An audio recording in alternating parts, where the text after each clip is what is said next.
అన్నా ఒకటి అట్టాగే.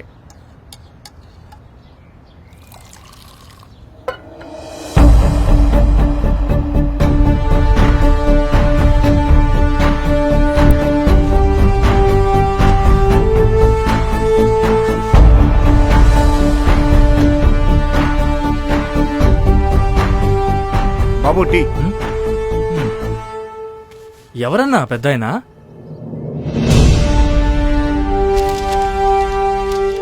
ఎక్కడ చూసినా దండేసిన ఆయన ఫోటోనే కనపడుతుంది. ఆ పెద్ద ఆయన ఎవరు అంటున్నావంటే నువ్వు ఇవరు కొత్తగా వచ్చావని అర్థమైతాంది. అవునన్నా, మాది విజయవాడ, పట్టుచీరల వ్యాపారం. ఎప్పుడు నానొచ్చేవాడు, ఒంట్లో వాళ్ళకి నన్ను పంపించాడు. ఈ ఊరికి రావడం ఇదే మొదటిసారన్నా. అదన్న సంగతి. ఆయన్ని ఊరంతా ఇంతలా కొలుస్తున్నారంటే ఆయన గురించి తెలుసుకోవాలని ఉందన్నా. ఎమ్మిగనూరంటే ముందు గుర్తొచ్చేది ఆ నీలకంఠేశ్వర స్వామి అయితే ఆ తర్వాత గుర్తొచ్చేది ఈ మహానుభావుడే బాబు. ఆయన గురించి చెప్పడం మా భాగ్యం. అది 1983వ సంవత్సరం. ఎమ్మిగనూరు ప్రాంతం.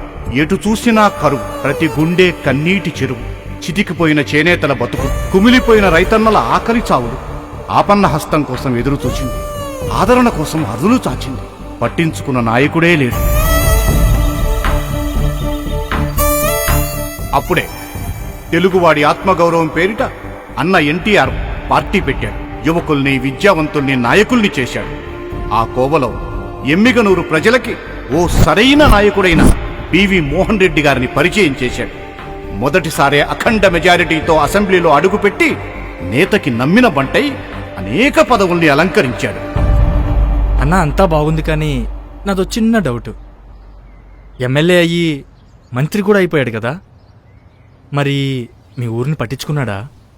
తను ఎంత పెద్ద పదవుల్లో ఉన్నా కూడా ఎమ్మిగనూరు తన జన్మభూమి కాకున్నా సరే తన కర్మభూమిని నమ్మి ఎవరూ చేయలేనని గొప్ప గొప్ప పనుల్ని చేసి పద్మశ్రీ మాచాని సోమప్పకి నిజమైన వారసుడు అనిపించుకున్నాడబ్బా. తుంగభద్రా నది నుంచి లిఫ్ట్ ఇరిగేషన్ ద్వారా గురు రాఘవేంద్ర ప్రాజెక్టుకి 5.5 టీఎంసీల నీటిని తీసుకొచ్చి కొత్తగా 50,000 ఎకరాలకి సాగునీరు అందించిన మహానుభావుడు. బీసీ, ఎస్సీ, ఎస్టీ, మైనారిటీలకి దగ్గరుండి ఇళ్ల పట్టాలు ఇప్పించాడు. అంతెందుకు, ఎమ్మిగనూరు మున్సిపాలిటీని గ్రేడ్ 1 మున్సిపాలిటీగా తీర్చిదిద్దిన ఘనత మా మోహననది. గుడేకల్లులో సమ్మర్ స్టోరేజీ ట్యాంకు కట్టించి ఎండాకాలంలో కూడా ఎమ్మిగనూరు ప్రజలకి ప్రతిరోజు తాగునీరు అందించిన నీటి దాత. నవోదయ స్కూల్ని తెచ్చాడు, ఫైర్ స్టేషన్ ను తెచ్చాడు. చెప్పుకుంటా పోతే ఈ దినం మొత్తం పడుతుంది.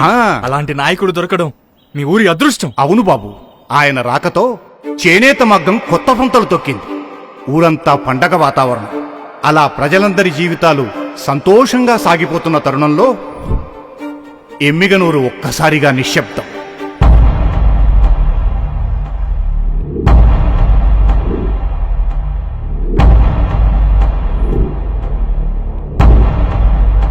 ఆ మోహన్ రెడ్డి అన్న మహానేత మహానిష్క్రమణం.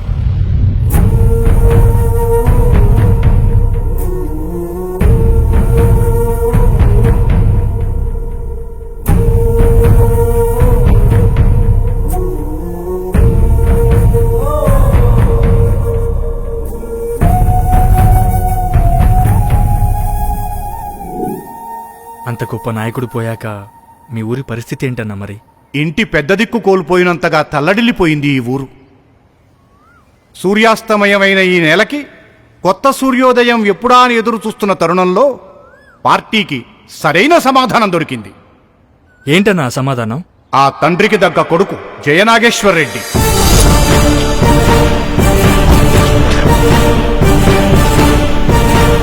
ఓ, తన తండ్రితో పాటు రాజకీయాల్లో తిరిగేవాడా?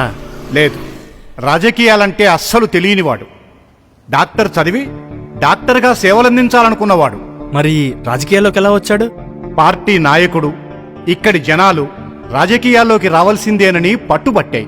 కాని తనకు మాత్రం ఎటూ తేల్చుకోలేని పరిస్థితి. రాజకీయమా, డాక్టర్ వృత్యా? తన తల్లికి మాత్రం తన భర్త ఆశయాలు నెరవేర్చడం కోసం కొడుకు రాజకీయాల్లోకి వస్తే బావుంటుందన్న ఆశ. కానీ తల్లిగా కొడుకు ఇష్టాన్ని కాదనలేని పరిస్థితి.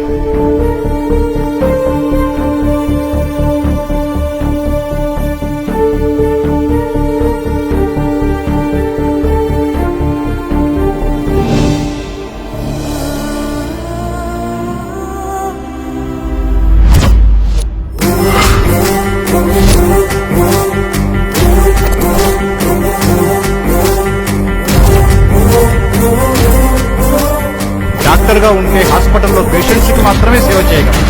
అదే ఎమ్మెల్యే అయితే మొత్తం ప్రజానీకానికే సేవ చేయగలమని నమ్మాడు. రాజకీయ రంగప్రవేశం చేశాడు. అమ్మయ్యా, మొత్తానికి మీకు కొత్త నాయకుడు దొరికాడు. అవునన్నా, ఇతనేమో రాజకీయాలు కొత్త, పసిబిడ్డలాంటోడు.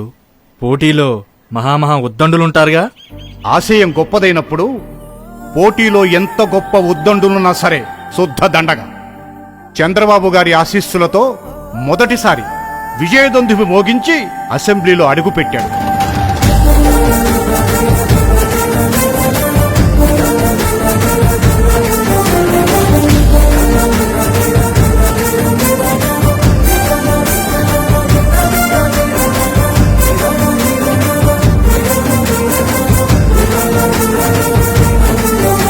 తండ్రికి తగ్గ తనయుడు అనిపించుకున్నాడు. నాకు డౌట్ అన్నా, కొత్తగా గెలిచిన ఎమ్మెల్యే, వయసులేమో చిన్న, మీకేం చేస్తాడని ప్రతిపక్షం జనాల్ని రెచ్చగొట్టలేదా?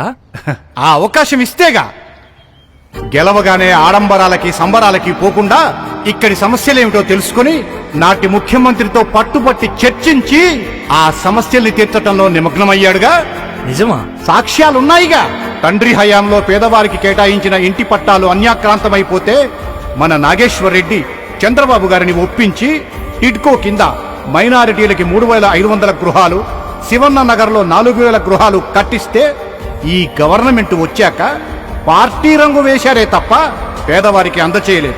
ఎమ్మిగనూరు టౌన్లో ఎవ్వరూ చేయడానికి సాహసించని రోడ్ వైడనింగ్ కోసం వ్యాపారుల్ని ఒప్పించి విశాలమైన రోడ్లు నిర్మించాడు. తను ఎంతో శ్రమించి 100 పడకల ఆసుపత్రి నిర్మాణం చేపట్టి 80% ముగించాక ప్రభుత్వం మారగానే వారి పేరు పెట్టుకున్నారు. వేల మంది చేనేతల బతుకుల బాగు కోసం, వారి జీవితాల్లో వెలుగులు నింపడం కోసం 100 ఎకరాలు టెక్స్టైల్ పార్కు కోసం భూసేకరణ చేయించగా ప్రస్తుత ప్రభుత్వ స్వార్థ రాజకీయాలతో అది వాళ్లకి దక్కకుండా పోయింది. ఎమ్మిగనూరు ప్రజల చిరకాల ఆకాంక్ష ఈ ప్రాంత జీవనాడి అయినటువంటి ఆర్డీఎస్ ప్రాజెక్టు రైట్ కెనాల్ కోసం చంద్రబాబు గారిని మెప్పించి ఒప్పించి 2,000 కోట్లు మంజూరు చేయించి టెండర్స్ పిలిచి అగ్రిమెంట్లు కూడా ముగిశాయి. కానీ ఈ ప్రభుత్వం వచ్చి రివర్స్ టెండరింగ్ పేరుతో నిర్వీర్యం చేసింది. ఇంకా చెప్పుకుంటూ పోతే 42 కోట్లతో ఎల్ఎల్సి కెనాల్ ఆధునీకరణ, library, MRO office building, veterinary polytechnic college లాంటి ఎన్నో గొప్ప గొప్ప పనుల్ని కేవలం తన 5 సంవత్సరాల పదవీ కాలంలోనే పూర్తి చేశారు. సూపర్ అన్నా. 5 ఏళ్లు అధికారంలో ఉంటేనే ఇంత చేశాడంటే నమ్మలేకపోతున్నా. ఈసారి ఎలక్షన్లో పక్కా ఆయన గెలుస్తాడు, రాసి పెట్టుకోండి. గెలిచి తీరాల్సిందే. కుటుంబంలో తానొక్కడే అయినా ఇక్కడి ప్రజలే తన కుటుంబం అనుకున్నాడు. కొందరిలా పార్టీ కండవాలు మార్చలేదు. ఒకే పార్టీ, ఒకే జెండా, ఒకే ఎజెండా. అదే మా జయన్న, అది మా జయన్న. ఆగిపోయిన టిట్కో ఇళ్లు పేదవాళ్లకి దక్కాలన్నా, మా జీవనాడి ఆర్డీఎస్ ప్రాజెక్టు తిరిగి పూర్తవ్వాలన్నా, టెక్స్టైల్ పార్కు నిర్మాణం జరిగి నేతన్నల కోరిక నెరవేరాలన్నా, మళ్లీ మా నియోజకవర్గం అభివృద్ధి పదంలో నడవాలి అన్నా, అవినీతి, అరాచక, అక్రమ పాలన అంతమవ్వాలన్నా చంద్రబాబు గారి నాయకత్వంలో, లోకేష్ గారి దీక్ష పట్టుదలతో, జనసేనాని పవన్ గారి స్నేహంతో, బీజేపీ కూటమితో తెలుగుదేశం జెండా ఎగరాలి. మన నాగేశ్వరన్న గెలవాలి. మన చంద్రన్న ముఖ్యమంత్రి కావాలి. జై తెలుగుదేశం, జై జై తెలుగుదేశం.